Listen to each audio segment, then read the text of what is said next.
Minerals वो elements हैं जिससे पूरा यूनिवर्स बना हुआ है। ह्यूमन बॉडी इन मिनरल से बना हुआ एक मास्टरपीस है और हमारी बॉडी प्रॉपर फंक्शनिंग के लिए अबाउट 80 मिनरल्स को यूटिलाइज करती है। अब चूंकि आजकल फ्रूट्स, वेजिटेबल्स, अनाज ये सब मिनरल डिप्लीटेड होते जा रहे हैं, जिसकी वजह से हमारी बॉडी में फूड के थ्रू जो मिनरल्स की सप्लाई हो रही है वो प्रॉपर नहीं हो पा रही है, जिसका रिजल्ट क्या हो रहा है, आज ऑलमोस्ट हर घर में बच्चे, बूढ़े, महिलाएं सभी मिनरल मालन्यूट्रिशन का शिकार हो रहे हैं। लोगों में एनर्जी की कमी, स्वभाव का चिड़चिड़ापन होना, दांतों का कमज़ोर होना, ऑस्टियोपोरोसिस होना, हार्ट डिजीज़ का बढ़ना, वजन का बढ़ना, मेमोरी लॉस होना और डेली लाइफ में स्ट्रेस का बढ़ना इसके संकेत हैं। हर लिविंग सेल प्रॉपर स्ट्रक्चर के लिए और फंक्शन के लिए मिनरल्स पर ही डिपेंड होती है। मिनरल्स हमारी बॉडी में जो काम करते हैं वो एक मोमेंट के लिए भी अगर बंद हो जाए तो शायद इंसान का जीवित रहना पॉसिबल नहीं होगा। ब्लड बनाना, हड्डियों का निर्माण करना, उनकी मरम्मत करना, नर्वस सिस्टम को चलाने में हेल्प करना, बॉडी में लिक्विड के बैलेंस को ऑप्टिमम बनाए रखना, हार्ट रेट को नियंत्रित करना, मसल्स के एक्सपेंशन और कॉन्ट्रैक्शन में हेल्प करना, ऐसे अनेक फंक्शंस हैं जो मिनरल्स के जिम्मे आते हैं। मिनरल्स की एब्सेंस में हमारा शरीर ना तो बॉडी टिश्यूज बना पाएगा, ना मसल्स बना पाएगा, ना स्किन लेयर्स बना पाएगा और ना ही रेड ब्लड सेल्स का निर्माण कर पाएगा, ना ही ऑक्सीजन को हमारी बॉडी के डिफरेंट पार्ट्स में पहुंचा पाएगा। Brain and other body parts के बीच में जो मैसेजिंग और सिग्नलिंग का आदान प्रदान होता है वो भी हमारी बॉडी में मिनरल्स के बैलेंस के कारण ही हो पाता है। एक बहुत इंपॉर्टेंट बात याद रखने की है कि हमारा शरीर मिनरल्स खुद नहीं बना पाता, इसलिए भोजन के थ्रू या डाइटरी सप्लीमेंट्स के थ्रू ही इसकी पूर्ति करनी होती है। Bones, teeth, skin, hairs, muscles, इन सबको हेल्दी और स्ट्रॉन्ग बनाए रखने के लिए और रक्त और तंत्रिकाओं की सामान्य कार्य प्रणाली के लिए मिनरल्स का हमारी बॉडी में होना बहुत ज़रूरी है। हम जिस भोजन का सेवन करते हैं वो मेटाबॉलिक फंक्शंस के द्वारा एनर्जी में कन्वर्ट होता है, इसके लिए भी मिनरल्स की ज़रूरत पड़ती है। बॉडी के ग्रोथ के लिए, मेंटेनेंस के लिए और उसको ठीक से चलाने के लिए मिनरल्स बहुत बड़ा रोल प्ले करते हैं।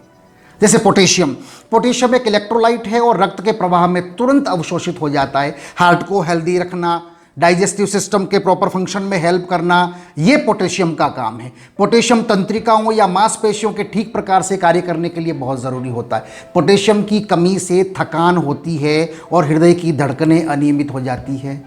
लाइक सोडियम रक्त के दाब और उसके वॉल्यूम को बनाए रखने में महत्वपूर्ण भूमिका निभाता है। ये मांसपेशियों और तंत्रिकाओं की कार्यप्रणाली के लिए ज़रूरी होता है। सोडियम की कमी से भी थकान होती है, जी मिचलाना, मांसपेशियों में ऐंठन का होना, मानसिक संतुलन की समस्या भी सोडियम की कमी की वजह से हो जाती है। आयरन यह हीमोग्लोबिन का अभिन्न भाग है जो लाल रक्त कणिकाओं में पाया जाता है। लाल रक्त कणिकाएं आपके शरीर के ऊतकों को ऑक्सीजन अवेलेबल करवाती है। आयरन की कमी से एनीमिया हो जाता है, उसकी वजह से भी थकान और कमजोरी महसूस होती है। मैग्नीशियम एनर्जी प्रोडक्शन में योगदान करता है, एंजाइम्स को उद्दीप्त करता है और कैल्शियम के लेवल को आपकी बॉडी में बनाए रखता है। मैग्नीशियम की कमी हाई ब्लड प्रेशर और हार्ट रेट का कारण बन सकती है। फास्फोरस वह एलिमेंट है जिसकी बदौलत हमारी किडनी ठीक तरीके से काम कर पाती है। सिर्फ यही नहीं, हड्डियों और दांतों की मजबूती के लिए भी ये बहुत ज़रूरी तत्व है। जब शरीर में इसकी कमी होती है तो हड्डियां कमज़ोर होती है, साथ ही साथ आर्थराइटिस, दांतों का कमज़ोर होना और मसूड़ों की दिक्कत जैसी समस्याएं सामने आती है। फास्फोरस की कमी होने से भूख में कमी और सामान्य संक्रमण भी हो सकता है। फास्फोरस की कमी से शरीर में काफ़ी नुकसान हो सकता है। अच्छा, फास्फोरस जो है वो कैलोरी के साथ साथ फैट को बर्न करने में भी हेल्प करता है। अब बात आती है कैल्शियम की। कैल्शियम हमारे शरीर में सबसे अधिक काम में आने वाला मिनरल है। ये हड्डियों और दांतों को मजबूत बनाने में भी हेल्प करता है, मांसपेशियों के कॉन्ट्रैक्शन और एक्सपेंशन में हेल्प करता है, तंत्रिकीय संवेदनाओं के आदान प्रदान में यानी सिग्नलिंग में और मैसेजिंग में भी इंपॉर्टेंट रोल प्ले करता है। रक्त नलिकाओं को सिकुड़ने और फैलने के लिए भी कैल्शियम की ज़रूरत हमारी बॉडी को पड़ती है। कैल्शियम की कमी से हड्डियां कमज़ोर हो जाती है, ऑस्टियोपोरोसिस होने का खतरा हो जाता है। जिंक बॉडी की रोग प्रतिरक्षा प्रणाली यानी कि इम्यून सिस्टम को मजबूत बनाने में बड़ा रोल प्ले करता है। यह शरीर को प्रोटीन और डीएनए बनाने में हेल्पफुल है। यह घाव भरने में, बच्चों के विकास में, रक्त के थक्के जमाने में, थायराइड, भूख, प्रजनन, स्वाद और गंध को बनाए रखने के लिए आवश्यक है।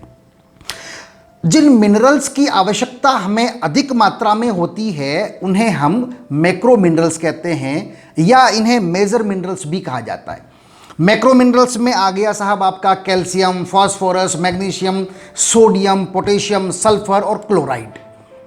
अब जिन मिनरल्स की बहुत ही थोड़ी मात्रा में हमारे शरीर को आवश्यकता होती है बट इक्वली इंपॉर्टेंट होते हैं, उन्हें माइक्रो मिनरल्स या ट्रेस एलिमेंट्स कहते हैं। Iron, zinc, manganese, copper, iodine, fluoride, cobalt, selenium, ये सब जो हैं वो माइक्रो मिनरल्स माने जाते हैं। अब चूंकि हमारी बॉडी एक सिंगल मिनरल भी अपने आप नहीं बना पाती है, इसलिए इसको कहाँ से लेना पड़ेगा? या तो फूड के थ्रू लेना पड़ेगा या फिर डाइटरी सप्लीमेंट्स, फूड सप्लीमेंट्स के थ्रू इसकी पूर्ति करनी पड़ेगी।